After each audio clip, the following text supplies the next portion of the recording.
I'd love to talk a little bit about hormone replacement therapy in men. When one looks on social media and the internet, there seems to be a younger and younger cohort of guys, people in their teens and 20s, showing up to the table thinking that injecting testosterone cypionate or taking Anavar or whatever it is going to be the right idea. They mainly seem to be focused on cosmetic effects. I'm not a physician, so I can't say whether or not they were actually hypogonadal, et cetera, but it seems to me, and correct me if I'm wrong, but it seems to me that similar to the Attia's rule as it relates to longevity, that we could come up with a broad contour rule in which if a male of any age is not trying to get decent sleep, exercise appropriately, appropriate nutrition, minding their social connections, et cetera, the idea of going straight to testosterone seems like a bad idea. That said, just like with depression and antidepressants, there is a kind of a cliff after which low enough testosterone or low enough serotonin prevents people from sleeping, exercise, social connection, et cetera. So I do want to acknowledge that. But with that in mind, how do you think about and perhaps occasionally prescribe and direct your patients in terms of hormone replacement therapy in men? Person in their 30s, person in their 40s, who's doing almost all the other things correctly. What sorts of levels do you think are meaningful? Because the range is tremendous in terms of blood tests, 300 nanograms per deciliter, I think on the low end now in the US, all the way up to 900 or 1200. That's an enormous range. What are some of the other hormones you like to look at? Estrogen, DHT, and so on. So, a lot to unpack there. So, let's start with the ranges, right? So, the ranges you gave are for total testosterone, of course, and we don't spend a lot of time looking at that. I used to spend more time looking at total and free when I used more tricks to modulate it. So I'm actually far more simple in my manipulation of testosterone today than I was 6 or 7 years ago. 6 or 7 years ago, I mean, we would use a microdose of Anavar to lower SHBG in a person who had normal testosterone but low free testosterone. What was a low dose of Anavar in that context? 10 milligrams subling 2 to 3 times a week. Anavar basically being DHT, oxandrolone. Yeah, exactly. And again, we're not recommending this. This actually, if you're playing a competitive sport, can get you banned from that sport. It can also get you banned from having children if you do it incorrectly. Yeah. So a microdose of this has to be small enough that it doesn't impair your body's ability to make testosterone. But Anavar has such a high affinity for SHBG that it basically distracts your SHBG from binding your testosterone.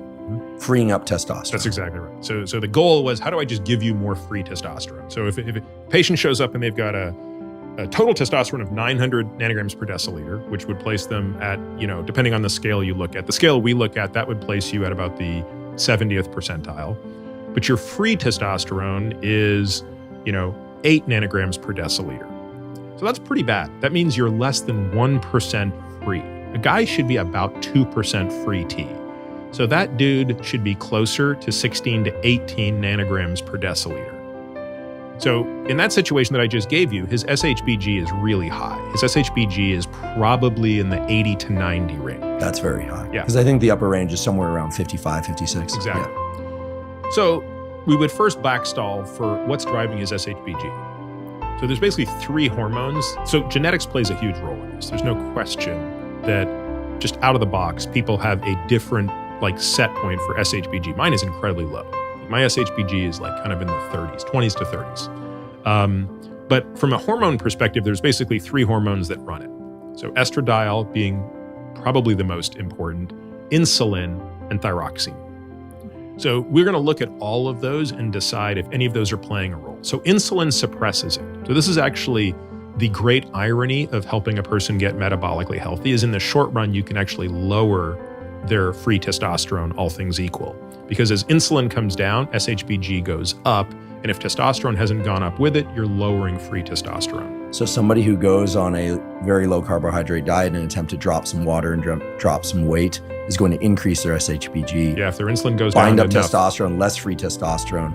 I could tell the carnivore diet people are going to be coming after me with bone marrow in hand. But then again, after this discussion extends a little further, I'm sure the vegans will be coming after me with celery stalks. So it's so then the same as with estradiol, so except in the opposite direction. So higher estradiol is higher SHBG.